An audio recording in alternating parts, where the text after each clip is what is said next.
Cocoon Spawn Girls. Chapter 4. Minute by minute, my platform was lowered towards the ground. On the grassy ground was a spawn the size of a small bear circling the pillar, awaiting me to get into range. I can feel its excitement towards having a meal waved above it. I begin to realize just what the test really was. They must want me to defeat it, but how? Awaken my power, that's the only way. On TV I'd seen spawn that can shoot needles and fluid as range attacks, but this one below me hadn't. Perhaps this one was chosen due to being weaker and therefore safer to use for tests. Would someone burst into the room if this thing began using what it had left to rip me apart and eat me? Hopefully there was some sort of failsafe if I fail. Right now, I just need to focus on activating something from inside me to get this thing before the platform is low enough for it to get me. The platform is currently about 6 times its height. Even if I imagine I can leap the distance of its own height, that still leaves me plenty of time. I lean over the platform and begin trying whatever comes to mind. I hold a hand out and mouth, "Fire!" to see if anything shoots out, but nothing happens. Okay, then how about this? I try stomping, imagining shockwaves coming from my foot. Again, nothing happens. I must look pretty silly right now to the observers. 5 times its height now. Gotta figure this out sooner than later. I try to think about the magical girls I know and their powers. What powers does the magical Guardians of Ontavia have? Guardian Black has shadow attacks. I don't know how to test for that. Guardian Splash has some water ability. There's no water in this room, so how could I try and test that? Guardian Pebble. She had something to do with turning her body to stone? Let's try that. I think about my fist becoming rock hard, but no dice. Still just tasty flesh for the spawn to eat. 3.5 times its height now. If it had a good running start, it might be able to reach me. I need to figure this out quick. It's a test. You're supposed to be able to pass tests, so what am I missing? They can't possibly mean for me to awaken it through the stress of a life or death battle, can they? My gut sinks considering just how much I might believe that. I might need to rethink my strategy here. I'll just go in assuming I won't be able to awaken an ability, so how am I still winning this? 2.5 times its height now. This fight is minutes away. I scan the ground as the swarm is leaping on its hind legs trying to get at me. I spot a nice-sized rock I could swing with both hands if I get to it, but I'll need to leap off the platform and then bolt for it slightly. Plus, then turn back to face this surely approaching spawn. I don't see many other weapons. A nice branch is against the far wall, but I don't think I could make it before the spawn was on top of me. Twice its height now. It leaps, and now it barely falls short. I'll go for the rock.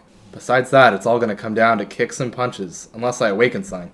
In my previous life, I'd never practiced any sort of martial arts. If I'd known I'd ever be face-to-face with a spawn and expected a fight, I might have actually tried to learn one. The moment is here. I steady myself to leap off the platform and try to roll once I hit the ground. Then I'll sprint for the rock and go from there. 1, 2, 3! I take off running and leap off the platform. I've got good form at least. I should nearly reach it. My motion is suddenly thrusted into a downward spin. Sharp pain shoots up my right leg. Looking down, I can see the spawn is latched into my leg with its fangs. I waited too long. We hit the ground with a thud, my face smashing against the grass-covered hard ground. It spins its body around, dragging me into a spin as well. It feels like it's trying to twist my leg right off. I swing my other leg and slam it against its head. It doesn't budge from the leg it has in its jaw, focused on tearing the leg off. I want to lean towards it and use my arms, but the spin is keeping me from being able to do anything. Have I already lost? I don't want to die. My mind is racing as I try to figure out what I can do against that. My lipstick is smearing and my dress is tearing with each spin against the rocky ground. I must look like such a failure right now. Why didn't Dr. Mack even try to give me a weapon of some kind to bring with me? I can't give up yet. I have to prove myself. I can go through all of this to die a nobody. As I'm spun, I bring my arms upward in front of my chest, my palms outward, touching the ground as we spin. I find the timing on its spin, feeling the next rotation starting as I prepare myself. As I am spun onto my stomach against my arms, I push off with all my energy, launching me slightly upward as the spawn is flung off course by its own spin. With my other leg, I kick with all my remaining strength, connecting with the spawn's stomach and launching its energy off its spin axis, putting it now below me in the air. As I fall back towards the ground, I push all my weight into my foot into its mouth. I feel its teeth tearing the skin in the leg as my leg goes deeper into its mouth. My leg painfully slides until hitting the back of its throat, causing the spawn to begin choking on me. My leg's blood spurs down its throat, making air harder to breathe as blood is sucked into the lungs along with oxygen, pooling inside the lungs. It can't handle it, and begins heaving and vomiting, releasing its bite on my leg, allowing me to launch backward from it. I'm free, but still bleeding and unable to run now. The spawn won't take long to collect itself, just needing to cough up all the blood from its lungs before it's ready to go at me again. I'm going to die. It's going to finish its bite next time. It is going to eat me bite by bite unless these stupid powers activate already. Focus! Focus! I need to get the rock. I began crawling towards the rock. It's not far now, and I actually make it to the rock before the spawn is done vomiting up blood. I cling to the rock, hugging it to my chest as I breathe heavily. I could have died, and they didn't stop it, so this really is life or death. This is my sink or swim moment, and I'm not sinking. I steady my hand from shaking as I clench the rock, ready to slam it the best I can. The spawn is now ready for round 2. It locates me and begins charging in my direction. I get ready to swing as it approaches. It's on top of me as I cast my swing and slam the rock against its face. It makes a pained noise but doesn't stop. It bites down past the rock onto my arm. I release my grip on the rock, losing it to the spawn's mouth as I'm able to pull my fingers loose somehow. It swallows the stone with an audible gulp. I'm officially out of weapons. Its faceless head clicks as it slowly approaches me. It knows it has won. I look around, but I've got nothing left to use as a weapon. It tanked a stone to the head. I don't think my punches could do anything. I close my eyes shut as I wait for the searing pain of being eaten to fall upon me. Call upon me. I open my eyes as the spawn is circling me, preparing to leap. I want to call out, "Who said that?" But I, of course, cannot. I don't know where the voice came from. I keep looking up and around, but I don't see anything here. The spawn leaps into the air at me. Call upon. End this! I shout in my mind as loud as I can. I have nothing left to lose in these final moments as the spawn shoots down at me, its toothy mouth wide open and ready to bite. Right before it lands on me, a black fist connects with the side of its head, knocking it back. I look up to see a black figure towering just above me. The spawn spins around as it lands and launches right back at us, the black figure charging forward, pulling back a fist before launching it straight into the spawn's chest, knocking its attack back once again.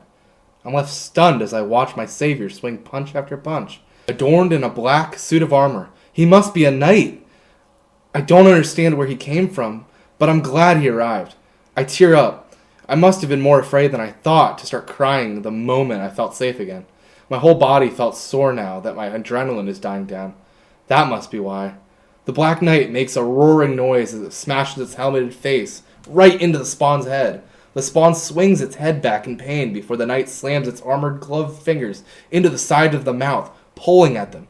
The spawn tries to close its jaw. The knight thrusts a knee straight to the top of its mouth, breaking some of its teeth. The knight lets out another almost monstrous sounding scream as he begins pulling the spawn's mouth apart, tearing at the jaw until it snaps loose. I stare in horror as the knight slams punch after punch down the throat of the spawn as it tries to escape. The spawn's face begins to cave in as punches break down the distance between the knight's fist and the large stone inside the stomach. The spawn eventually ceases to move, its limbs going limp. The knight stands up. I figure he's done before he swiftly slams a foot down on the spawn, now stomping it. Eventually the knight's foot did not raise again. It looked up for a few moments before stepping out of the mess of what was left of the spawn, then walked calmly over to me.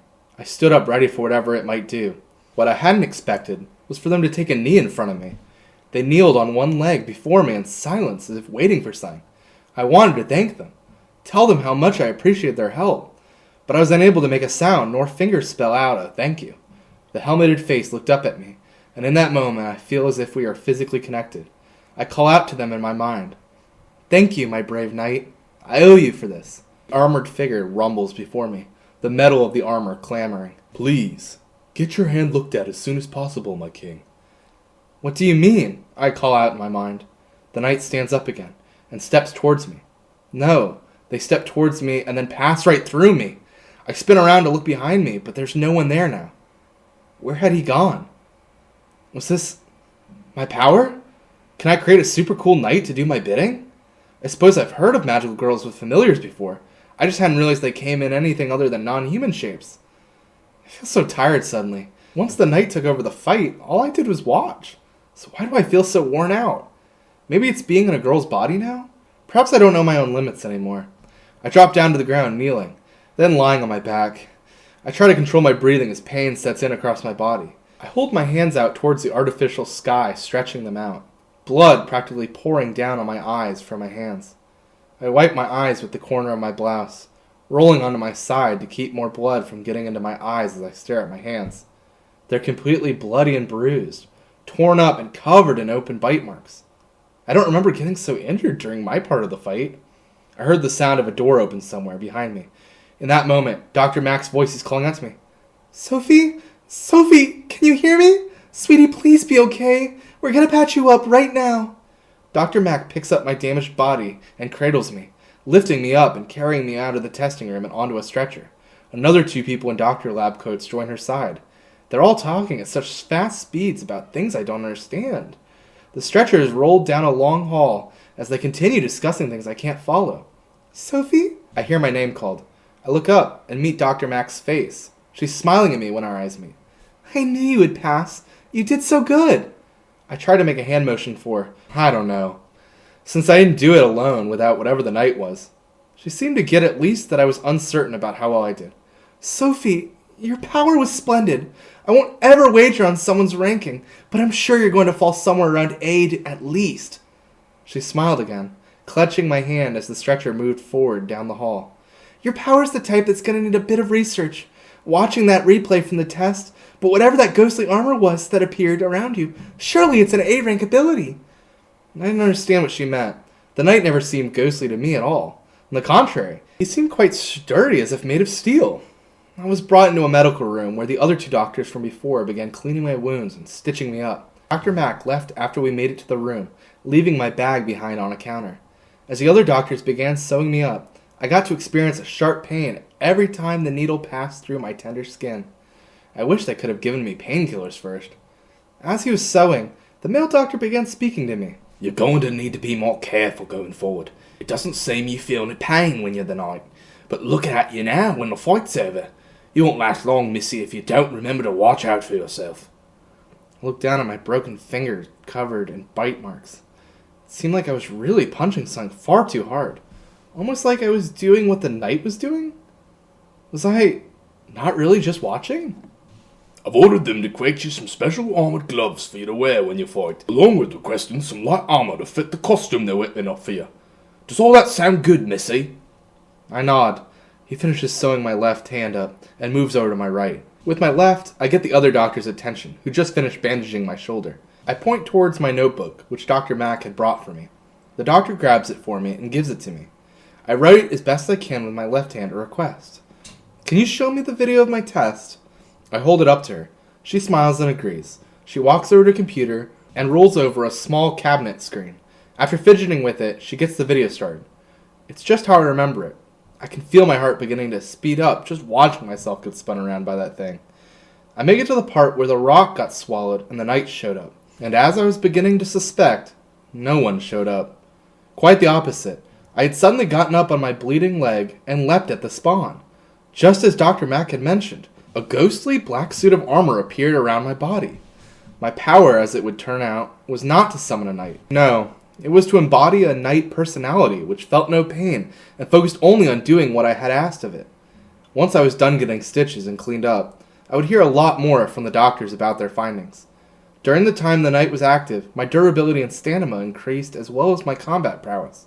The knight personality does not feel any pain when active, which is part of what allows it to be so strong and fight like it's invincible, but also its biggest weakness since I'm not actually invincible.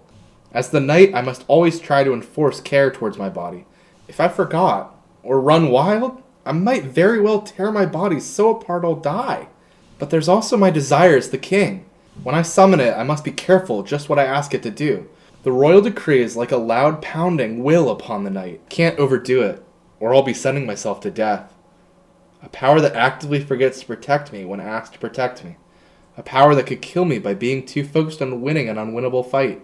Once the royal decree leaves my mind, I might not be able to undo it. It's a strange power indeed. The Fool's Knight. End of Chapter 4.